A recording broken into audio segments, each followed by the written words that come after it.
welcome back, everyone. Here we are. This Deep Life episode, we are going super deep. For those of you who follow us on Instagram, I put a poll out after I had seen a meme about spirituality versus religion. And it's something that we've been on a journey through for the past 2-3 years or so. And I asked if people wanted us to talk about it, because I know the subject can be very triggering for people, especially who are indoctrinated in certain religious aspects or religions altogether. But 94% of people said yes. So here we are. Here's the episode. Let's dive deep into our spirituality journey and how we've had to relinquish a lot of the beliefs about how we were raised and the religion we grew up in. So I guess let's just preface it by saying Dan and I were both raised Catholic. Individually, obviously. Yes, obviously. Dan's family and my family. But yeah. You kind of want to start? I guess so. I guess as far as like a journey goes, like you said, raised Catholic when I was young, like church every Sunday. Church every Sunday. You were an altar boy. Yeah, I went to Catholic school. I wasn't an altar boy. I did the readings. The readings. Excuse me. So when I was in like high school, I would like go to mass and like do the readings in front of the church. I don't know. It's weird. Like I've gone through like phases, I think, where I was like religious, but mostly I think it was like, I was doing what I thought I was supposed to do. Yes, definitely. So yeah, it's an interesting, like trying to like kind of piece it together. Yeah. Okay. I don't know if you have a clearer. I feel like I do. Sure, yeah. So yes, within the Catholic religion, you're taught that God is in the sky. It's a man in the sky who's basically dictating all of our lives, who are Catholic and under the umbrella of Christianity, and that God created the earth in 7 days. And there's basically, I'm putting this in layman's terms, I'm going to go ahead and say rules onto how Catholics should live their lives. And if you break those rules, it's a no-no. You go to hell. But if you abide by those rules, play it safe, do all the things under the umbrella of Christianity and Catholicism, you go to heaven when you die. Yeah, that's the big win, the gift at the end. Heaven on earth. Heaven, yeah. And I think I believed it. I truly believed it when I was younger. I really did. Because when I was very young, I'm saying 5, 6, 7 into like basically middle school, grammar school into middle school, I believed it. Like I was in church every Sunday. Like my family's very religious. But then I think it was probably middle school, if not freshman year of high school. Science was a topic of discussion in schooling. And in science, you're taught that we evolved as humans, as species. Yeah. And it blew my mind. And I was like, wait a minute. God didn't just snap his fingers and create the earth in 6 days, and then on the 7th day he rested? Like, I was just blown away. I couldn't fathom the fact that we had evolved from like single-celled organisms into mammals, into ape, like just like, you know what I'm talking about? Yeah, you see course, like the evolution process, of man. And I just was like, what the F? So that really sparked my, okay. Start questioning things. Yeah, like what is all this going on? But I didn't question enough to stop. I still went to church. I got my first communion and then my confirmation and all of the things that I was supposed to do. Very much against what I wanted to do though. I'm sorry to my family who's listening to this.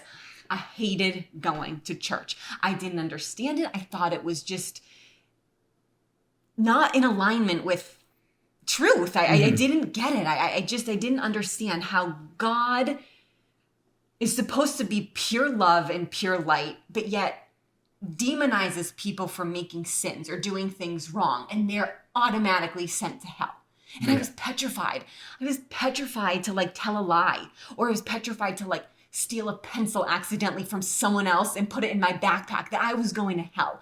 Like, how could someone who created all of us, all the people on this earth, hate someone so much to put them in hell if they didn't do what was quote unquote right? I still to this day can't wrap my head around how people. That's a tough one to. So that's kind of the trajectory of made me question certain things. But I would say that middle school science, I remember my teacher, Mr. Osborne at Worcester Academy, teaching us I just can't remember the grade, the evolution of life. And it just gave me a new perspective.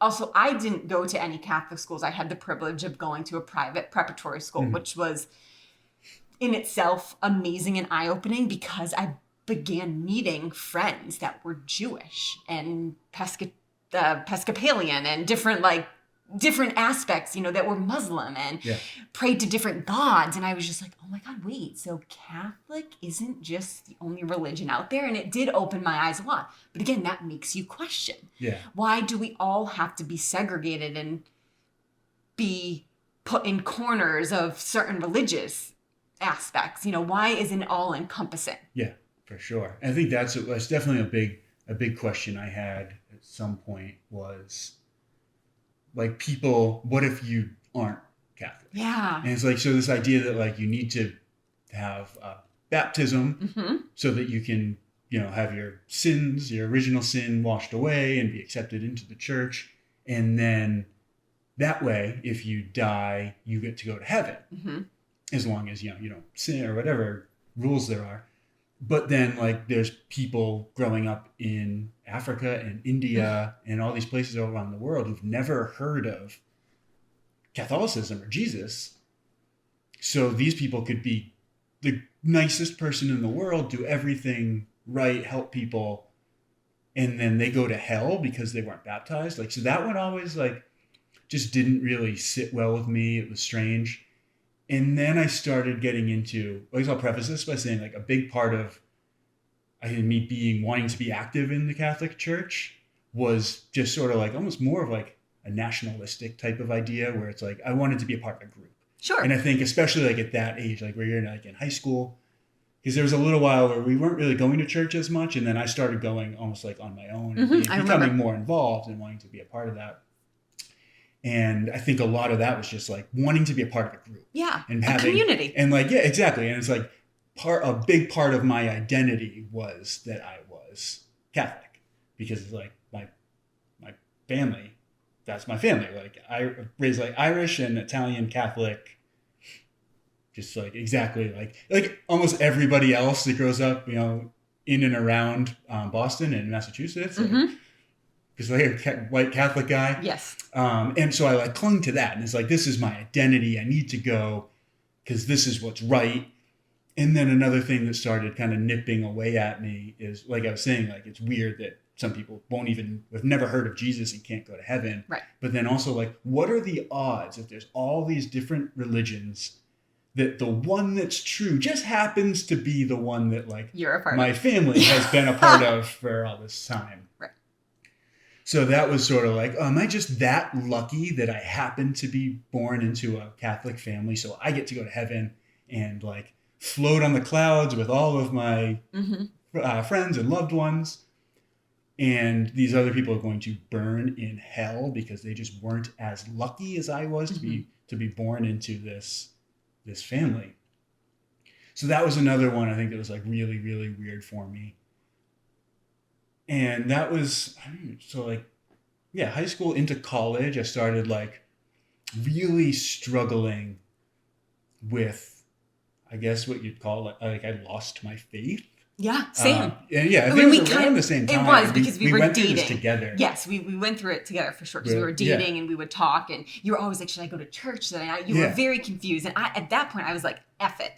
I'm done. I don't even believe in God. Like it's not. I didn't believe in a higher power. I didn't believe in anything. I literally just thought that we evolved from animals. Yeah. And I clung to it. I was like, there is no one in the sky. There is no hell. There isn't a devil.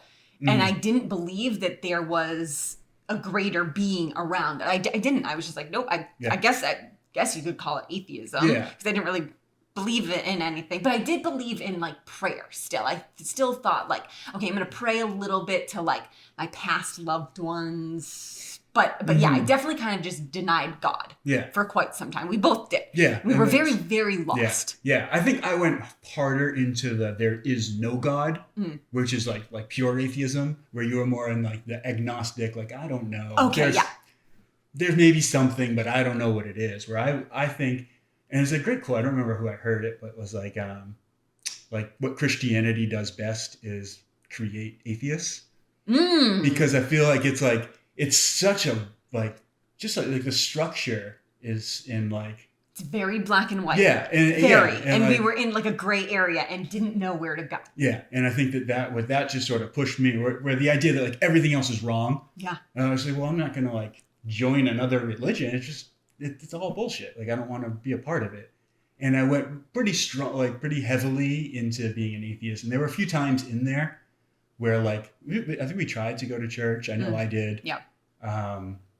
I think I was like, no, I'm good. Yeah, I would go to church by myself. Like, I mean, this was like 2 or 3 times, but I'd sit in the church and be like, no, I was right. This just seems wrong. I feel uncomfortable. I feel like I don't belong here. I feel like I don't believe what this guy's saying.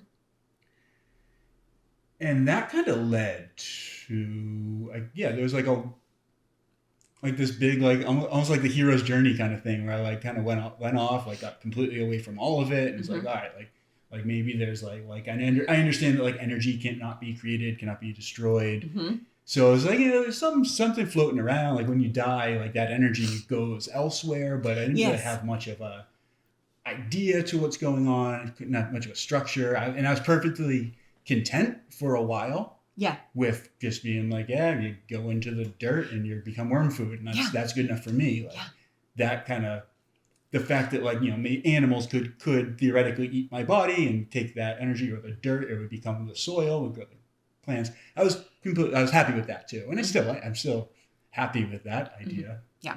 Kind of in a different way. But then we sort of like, I would say the pivotal point was as I began working on myself and reading more, learning more, listening to more podcasts, and kind of just removing myself from that mask, the religious mask that I was wearing. I think the universe opened up more portals and information to come through to me. Because it was like, okay, you're ready for something more and something bigger. So let's start inch by inch, piece by piece, seed by seed, putting these little things in your head. And I know that you were further along before me, but I'd say the thing that really struck me the most was reading the 4 Agreements. And even though that was, 6 or 7 years ago, whenever it was, when we first got to LA, we talked about this before, but the 4 Agreements really opened my eyes to the waking dream that we're living in. And I was just it was the first time I had read a book where I wanted to read it again immediately. And then I felt in my bones, in my body, my very vibrational essence, that it's true. And it was like, holy F. I need more. Like, I want more. And that just, the questions began coming in those. So then I started listening to more podcasts on spirituality, reading more things, like being able to have an open mind that, God is something. Quote unquote, the term God is something. But he's not necessarily a man, not necessarily a woman. And he's not in the sky dictating and monitoring every move that I make, so that if I make something wrong, he's going to shun me to hell. Exactly. And so it just opened my eyes. And that, I think once we began like listening to just everybody, especially Paul Chek, I think listening to the podcasts with Paul Chek and the spiritual gurus and people that he had on really began opening our spirituality and like tapping into different avenues that we could go down. Yeah, I think, and like you said, like I kind of started drifting that way earlier. Yes. It was a really long process where I sort of came around where I went from from being like, or I don't know, identifying as a Catholic, and then to identify as an atheist, I went like just hard the other way, where it's like there is no God, there is no nothing. And yeah, I'm not really sure where and when it was. Like the Four Agreements is obviously huge part of my life. But I also think it was just our, not to cut you off. Yeah. I think as we become healthier and tapping into that, because when you research food and soil and you research how food affects your body in certain ways, it's so beneficial to have that understanding, but it almost opens up more questions. Yeah. And it's like, wait a minute, okay, if food's this intelligent to communicate through my stomach and my gut to my brain, who created the food? Okay, God created the food, but again, what God? So then it's like, all right, let's dive down this rabbit hole. And that's what I mean by like, as we got healthier, just the healthier you are, the more questions come up. Yeah. And that's what got me really excited. Yeah. And I was like, okay, so if God created the food that I'm eating, he must have created other things too, but not just in the way that Catholicism teaches us, right? Yeah. So that's kind of like how I'm piecing things together. And then it begins to ask the question, I began asking the questions of death and life. That was a really big thing. I think when people all kind of have this idea when you get to a certain age, like death, that's an interesting concept. Yeah. And so we're just here to like live and die. And when we die, we just, get put into a box in the ground and everybody's really sad, and then that's it. That's it. Yeah. We're lucky if we're here on this earth for 80 years. And so I couldn't grasp that either. So then it was again more questions were coming up. Yeah. I know I threw a couple things at you and I interrupted you, but I think that's where it was just curiosity. Curiosity is a good word for it. Yeah, and just asking questions. And I need to preface this by saying, I do not have the answer. Right, yeah. I do not have the answer. Please, I should have said this at the beginning. I was going to say that, yeah. Yeah. If you're triggered by this at all, this episode, shut it off. It's not for you. That's all right. You have to understand that this is Dan and I's experience. Right. And us really wanting like questions and answers, and also being okay that we don't have all the answers. And it's a forever like spiritual journey that we're on. And it's so fabulous. And like, I'm excited about it. Where I said before, like I hated going to church. I dreaded it. I dreaded it. I to this day, I dread it. But right now in spirituality, I'm like, give me more. Yeah. Give me more. Send me somewhere. Give me nature. Give me more books. Give me more. I want to soak up all of this information. I love it. Yeah. It gets me so excited. It's like that feeling of like, obviously we don't have any of the answers. No. But it's like this clarity of like, yes, you can know something like deep within you and know that like, okay, this is true. I don't care what anybody says. I'm going to follow this and see what it is. And I think that's sort of where I just feel really comfortable at the moment. I do want to preface by saying like, we don't have any answers. Also, I don't want this to be like all about like bashing. No, absolutely not. Yes. Like corporate religions, whatever, like Catholicism, Christianity, Judaism, Muslim, whatever, like what I've come like, I don't even want to say full circle, but like to use the analogy of the spiral staircase that we keep bringing up, on this lap sort of around where I'm sort of ascending, going up to the next floor, but I'm, going back to touching on Christianity. Like I've gotten really into Jesus lately and like such unbelievably like deep and profound spiritual teachings. Oh my God. Yes. What I don't believe in is the corporate religion and movement that was created after they murdered him to exploit his teachings and create separation and fear. Exactly. And create separation and fear, and then say, but don't worry, I'm the middleman. I'll talk to God for you. We can work something out. Like that. So there's so much nonsense there, and so much of like just like the beauty and simplicity of Jesus's teachings that have been like hidden or mistranslated. Like, so I went to Catholic school, always went to Sunday school, went to church.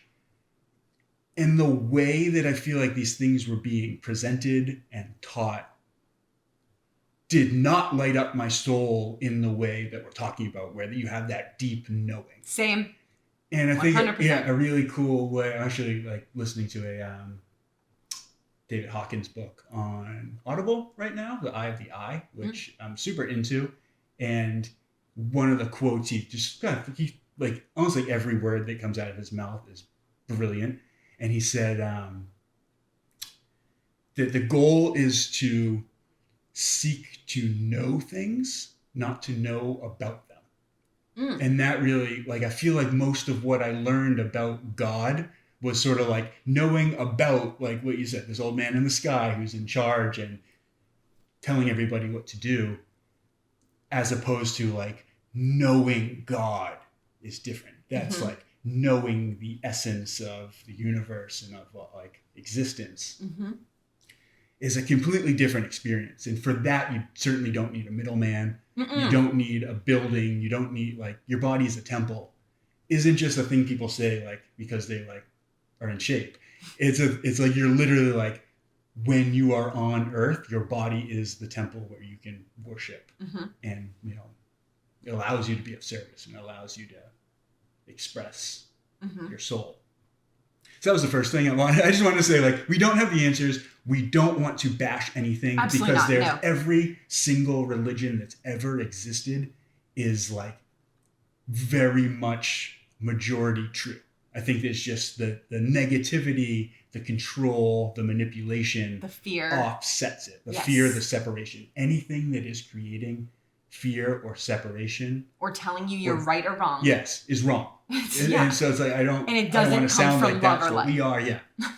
So none of that exists. But to sort of like come around, like I think the idea of spiritual development is, I think it's something that's absolutely necessary. Yes. I think when you think of a person, like it's this mind, body, spirit complex.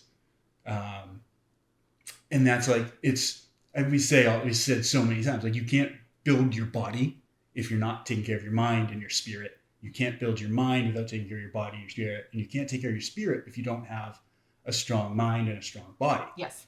Because you need to be able to, like, by mind, I mean like the intellect, the ability to think. Yes. You need that to kind of flesh through some of these things, to not be manipulated, to not be taken advantage of, to understand, to discern, right from wrong. You need a strong body because, like I said, like, your body is your temple. Like, you can only, your spiritual development can only go so far. Your mental development can only go so far if you have a weak body that isn't able to hold you. And then none of it, like, without your spirit, without your soul, like, it's all pointless. It's useless. And if you don't have a strong soul, like, your body can only take you so far. Your mind can only take you so far. So developing these things, but then also keeping in mind that you can't develop any of them singularly. You need to develop your mind. So in the same way that you say, if you're going to be like, all right, today I'm doing 250 burpees. That's going to be really, really demanding on your body. You're like, I'm going to try to go 250 burpees in a row. It's like, I'm sure people can do it, but it sounds impossible to me. But while you're doing that, at some point, you're going to really start questioning things mentally. And you're going to be questioning yourself, questioning, why am I doing this? Can I do this? Should I stop? How am I going to get through? Yeah. And then you get this internal dialogue. That's because you can't develop your body without developing your mind. So you need to, through doing this, you're going to be developing like a mental toughness. And the stronger your body is, the longer you can go into the 250 burpees before you need to start relying on the mental toughness. But at some point, you're going to have to. With both of those, like, you need a strong spirit, you need a strong soul, you need a meaning. Because if you're doing it 250 burpees because you love yourself and want to take care of yourself, then you have a reason to do it and to finish it. So then it doesn't matter what your mind is telling you. It doesn't matter what your body's feeling like. You're going to find a way. Yes. And I feel like that's life. No matter what it is, like, you need in order to endure, like you need something to endure, like a reason to endure. Like, and I think that's the biggest part of spiritual development, because it really is more of like a stripping away than a building something. It's stripping away the things that aren't you. Yes. Yeah. And not fitting into a box because everybody else is telling you that that's what you should do. Yeah.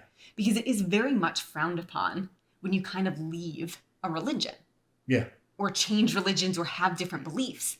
I mean, we've been on this journey for, like I said, at least 2 or 3 years. And this is the first time we're publicly, probably longer, but I mean, really, really it's in our definitely spirit. Ramped up. Yes, ramped up. The last 2 years have been huge. But I mean, we've both been petrified. We're not trying to hurt anyone's feelings. We're not trying to go against our families or our friends who have known us since we were 3 years. Not trying to tell anyone that they're wrong. No, absolutely. It just is our journey. And this is what rings true to us.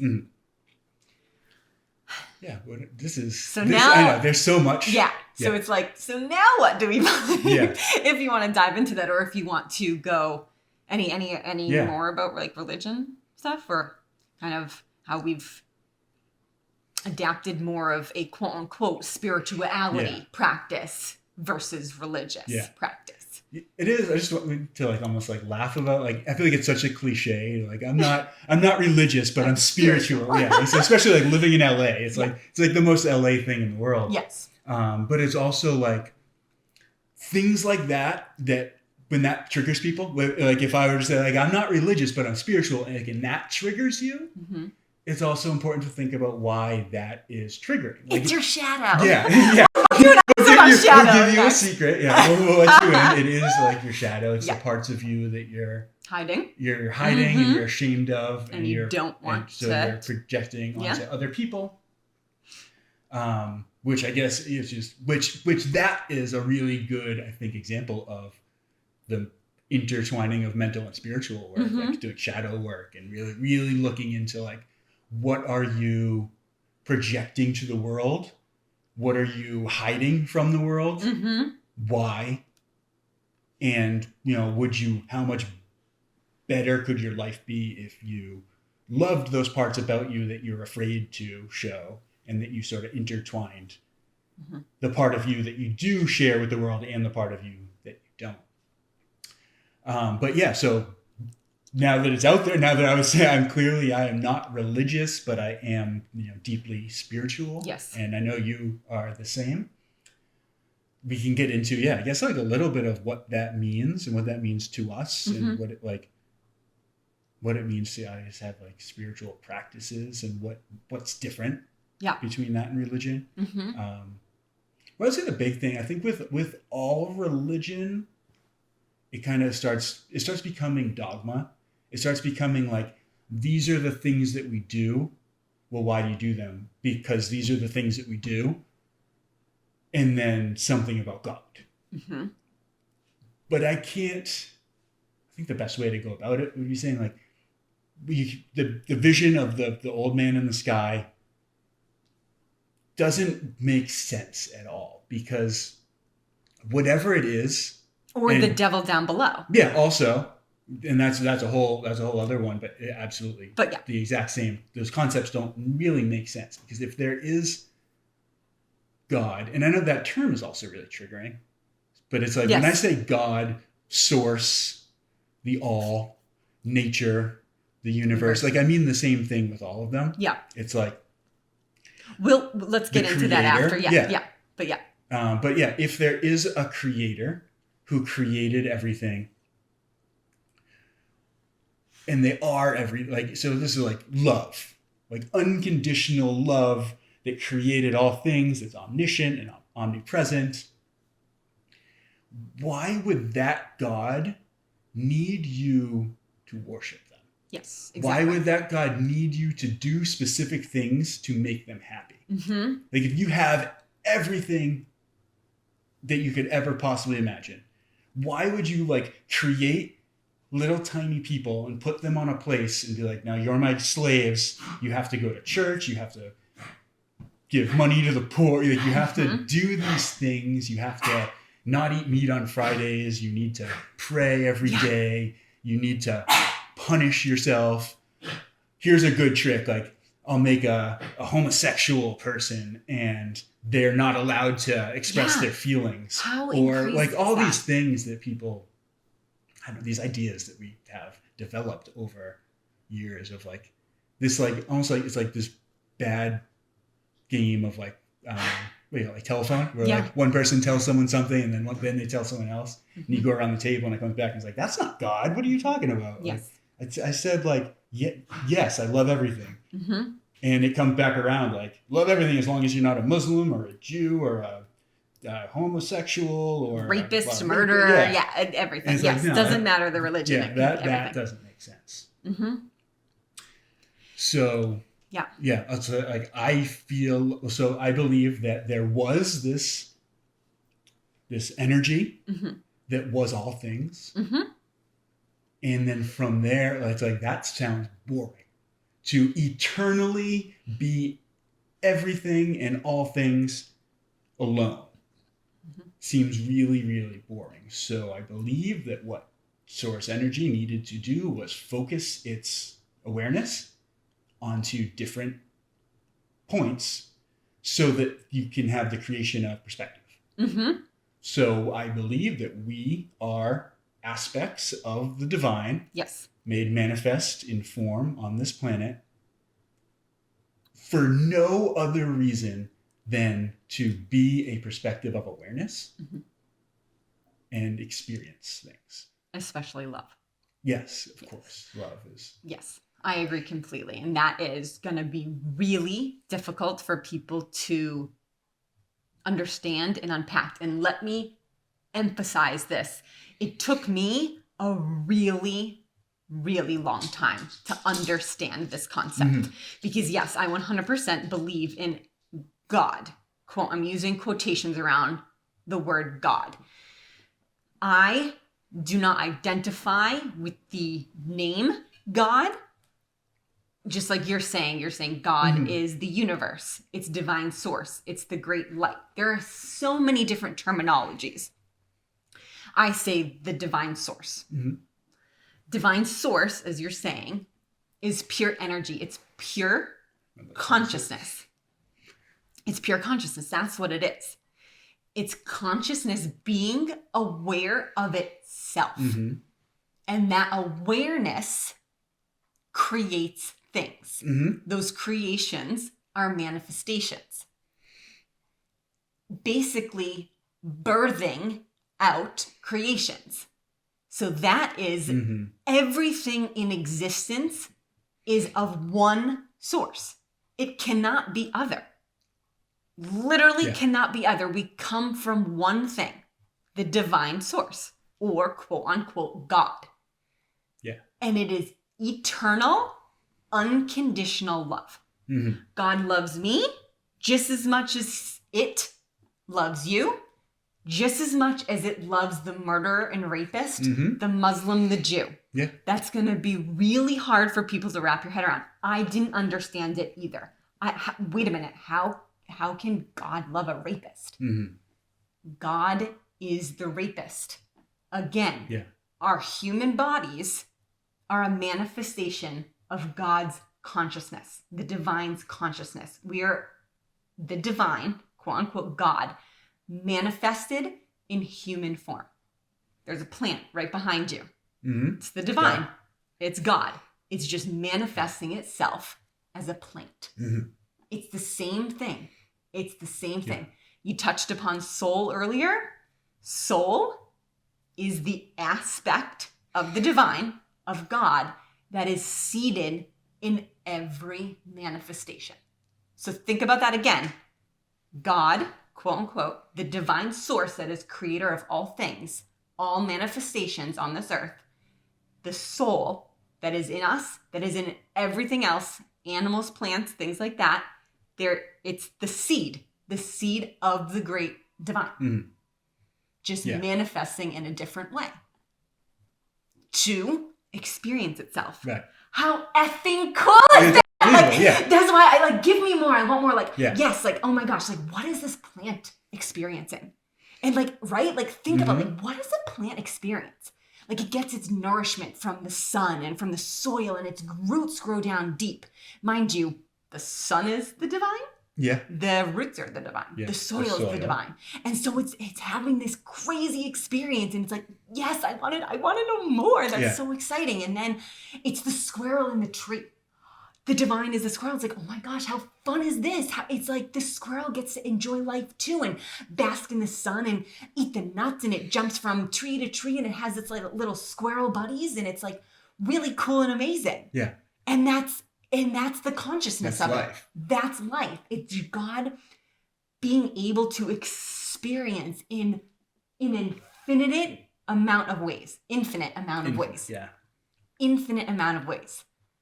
Yeah, and that's like. Did we blow your minds, I know. people? That's a good. But right, so I wanted to dumb it down. I like this. It's not even like dumb down, but I was trying to explain it very clearly stated. And yeah. Just like laid out. Because and again, like think about it. Really think about the religion that we talked about, that we grew up Catholic. God created the earth. Mm-hmm. God created man.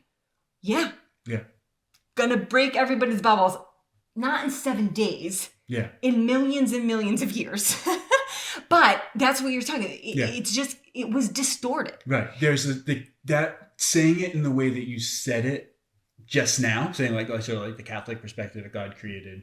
There's God, then he created the earth, then he created man and put man on the earth. That creates separation. Yes.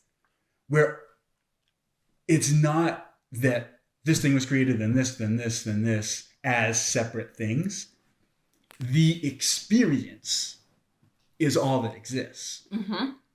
It's like the saying, like, if a tree falls in the woods and there's nobody there to hear it, does it make a sound? It doesn't, because sound only exists when there's a hearer, when there's something there to hear. Yes. In the same sense that, like, this conversation, if you watch the video, it's going to look like I'm here and you're here, mm-hmm. and that we're both having our own experience of the conversation, but that doesn't exist. There's not actually a doer and a doee. There's not an experiencer and an experience. It is just the experience. Because if you weren't here, this experience could not take place. But if I wasn't here, it also couldn't take place. If there weren't people listening, it couldn't take place. If there wasn't like this couch, like every single part of this has to be happening for any of it to be happening. Mm-hmm. And that gets into like kind of philosophy in a sense. And like, I'm sure there's a lot of people listening to this and just picking it apart. Like, no, actually, if a tree falls, it does make a noise. We just don't know. Or like you're obviously like the way that we're perceiving this is different, and that's okay because we're both perceiving it from different perspectives. Mm-hmm. So and that's beautiful. But because that allows Source to experience both of our perspectives. Yes. But the actual experience is only possible through both of us. Mm-hmm. Everything like there's only one. There's only one thing. It's yes. the only thing that exists is right now. Mm-hmm. And that's it. Yes. Right now. But like if you look at nature and you look at trees, like we are the tree. Like you're just pointing out, like the tree is God. Mm-hmm. You're God. Mm-hmm. I'm God. Mm-hmm. The air that we breathe is God. Mm-hmm. But that air that we breathe is only possible because when we exhale CO2, that goes into the trees, that goes into the plants. They transform it into oxygen that they release and we breathe. So where do I end and the tree start? If that tree didn't exist, I wouldn't be able to breathe. I'd be dead. Just in the same way that if I didn't have lungs, mm-hmm. I wouldn't be able to breathe and I would be dead. Mm-hmm. So the tree is an extension of my lungs. Yes. Then you have bees that are flying, like going into the flower, taking out the pollen, spreading that pollen around, creating more plants. Yes. Yes. So where do the plants end and the bee begin? Mm-hmm. They're the same thing. They're only different because we look at it through a specific lens that we're convinced these are two different things, and then we're just reinforcing the idea of separation. Exactly. But in this example, like, if the trees and the plants can't exist without the bees, and we can't exist without the trees and the plants, then we are the bees. Mm-hmm. The bees are a part of us. They're a connection. They're just like any other of our organs. Mm-hmm.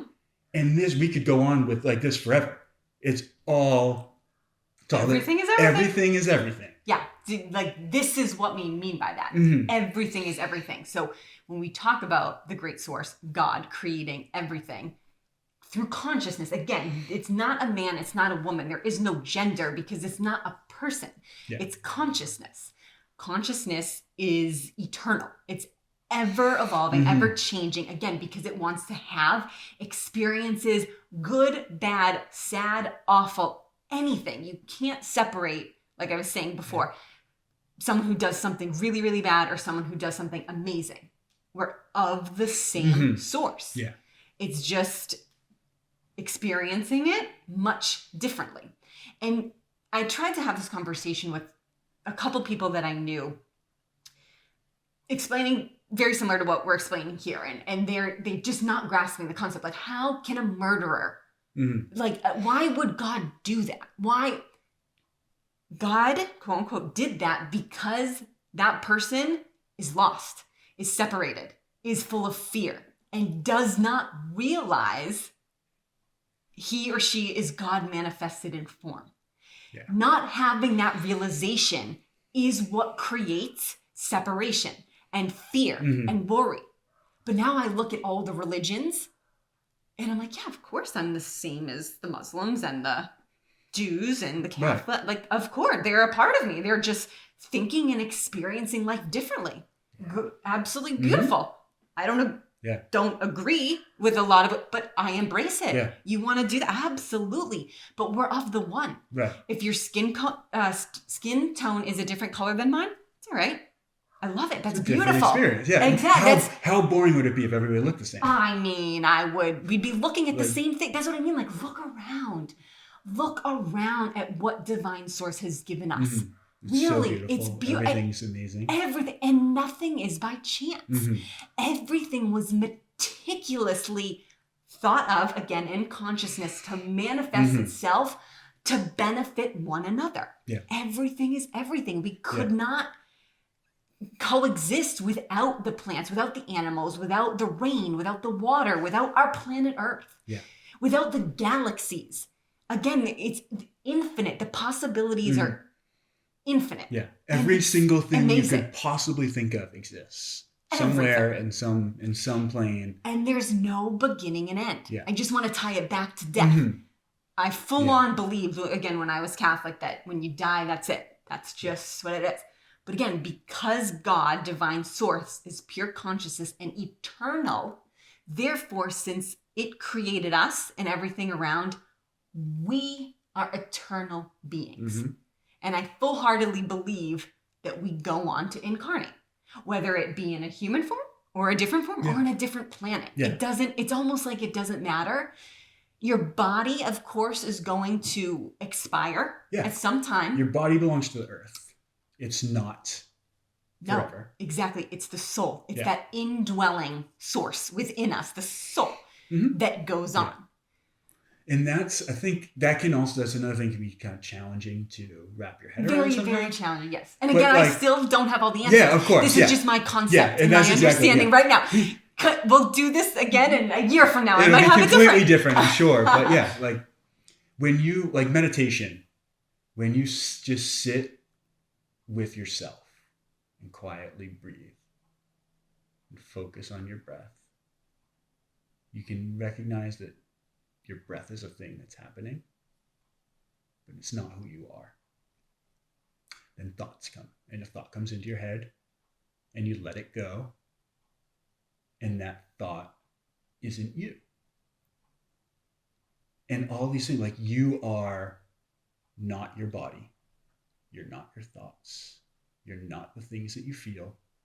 And then you, like, as you sit with that, you can realize that what you are is the awareness, the consciousness of what your body is going through. So like Elise just said, like people like you, that awareness, if you really sit and think about it, and sit with this concept of like recognizing yourself as awareness, it's really hard. Like you can't think of a beginning or an end to that awareness. It's a great thing to meditate upon. Yeah, exactly. We should do this like a guided meditation. Yeah, that's a great idea. Let's just do it right now for a second. Okay. I just want you to sit, as long as you're not driving. Just sit and quietly. You can kind of close your eyes and just sit and think. You inhale, a big deep breath in through your nose, and then exhale. Just let all that air out. Inhale. Just feel that breath. Exhale, let it out. Just feel the air flowing through your nose. You can kind of feel the room around you. You can feel your body. Like I said before, you are not your body. You're not your breath. You are the awareness of this moment. Now, as that awareness,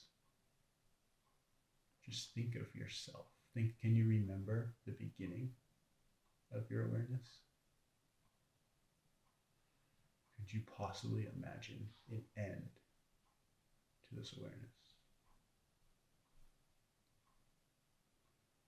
That's it. I mean, hopefully that idea is enough to get you into the mindset of noticing that you are awareness. And if anything that has a beginning, that has a beginning or an end is real. The only thing that was real in that moment was your awareness of it. And that is eternal. Because that is source. That is God. That's the divine. The rest of it is window dressing. It's, like I said, it's your temple. It's your vehicle. Like, feel like your meat suit is a great way to put it. Like, it's just, it's nothing more than a meat suit. It's your human. And your mind is also not, your mind and your awareness are different. Your mind is like those thoughts that are coming in, and you're like acknowledging the thought and letting it go. When you cling to that thought, that's your mind at work. It's different. Thinking is different than observing and being. You can lose your mind. You can lose your body. You can't lose your soul. You can't lose your awareness. And that's what it is. That's spiritual development. It's being more that awareness and less your mind and less your body. But like I said in the beginning, like you, by having that strong spiritual connection and awareness, you're able to better I don't even associate with your body and with your mind, it's balance. A better understanding, or at least, respectful way. But yes, absolutely. For sure. Yeah. So I feel like that's sort of, I don't know, what I think of as spiritual development. Yeah. And we could go on and on. And I think that it might be a good place to stop, because I feel like we're going to get a lot of either questions or comments or stuff. And I want to go further into consciousness, but that I think really needs a whole nother episode. There's so much that this is a never ending conversation. And that's what I love about it. It's just like, give me more, but I could read. I used to not like to read. I identified myself not with a reader because of school, and I didn't really do good in school, and it's just because it was subjects that didn't interest me.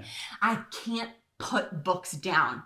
Everything I read has something to do with either spirituality or inner work or the development of, my awareness, my consciousness, my soul, the indwelling source within me. And it lights me up. I get so excited talking about this. And again, I don't think we would be here if we didn't start with our health and fitness journey. I really don't. If we stayed, where we were in the content places of Elise and Dan these were our jobs at the time, this was our life at the time, and just kind of stayed on that like steady course and not began questioning or eating differently or tapping into certain things, we would just be fine. We'd be the same. And it wouldn't be any different, and that would be fine. But I love that there's so much still of me to learn and to inquire about, and to the people that we've met on this journey too, that like share the same views. And it's like, okay, the more we investigate and tap into and research, it's like all the teachings that we're pulling from are saying the same thing, just slightly different ways. Mm-hmm. But when you have the awareness and the understanding to grasp the truth of where we all come from, it's connected. Yeah. And it all makes sense. And that's why it's so amazing. I think that too, another episode we can do is direct like where we first started listening and to hearing things, because that's another episode. There's so many teachers and people who we've learned from, but the all-encompassing episode of, you know, how we felt that religion was really keeping us in the fishbowl. Mm-hmm. That's the meme that I posted. It's a fishbowl. You can't, it's this little goldfish in a fist just circling around. And it's in a sea. And there's one fish around it, and that's the spirituality. Mm-hmm. The fish in the ocean is spirituality. The fish in the tank is religion, because you have to fit into that bowl or that box. But spirituality is much more. It's that gray area. Yeah. It's not black and white. And there's so many avenues. I'm talking right now about how I'm perceiving, obviously, consciousness and God. But to the listeners, they might be experiencing it in a different way. Yeah. And it's all exciting and new. And again, like, God is love, God is light. That's what it is. It's pure consciousness. It's not a man in the sky. It's us. It's every manifestation in this planet, on this planet, and beyond it. It's eternal. And it's so exciting to think about. Yeah. So I hope that we did not upset anyone through this episode. And we just really can't reiterate enough that this is Dan and I's experience of what we're going through in our journey that's never ending. We're learning new things every day. I swear to God, I'm not the same person I was on Monday. Right. And when we're recording this episode, you know, so it's all different. It's all encompassing. And I do feel now that I'm confident and more comfortable to speak about it, because like I said, we were really afraid to bring this to the open because we didn't want to be chastised or you don't want to upset people. No, or hey, what do you mean? You used to be Catholic and now you're not. Like, I just didn't want to hear it. But now I feel like it's a truth that needs to be told. Yeah. Or that at least our experience needs to be told, because like we were, same thing with my eating disorder. I kept it locked away for years and years and years. And I am now able to help people who are afraid to talk about their ED. And it's the same thing. Like, if you're having questions about your religion, or if something doesn't feel right, or you're like just constantly sad about something and you're like lost, like this is why we're talking about it now, because it's helped us so much tremendously on this journey that we're on each and every day. Yeah. So, I think that's a great way to end it. Absolutely. Stay tuned for more. Yeah, we'll definitely go much get deeper and deeper. We'll keep going deeper.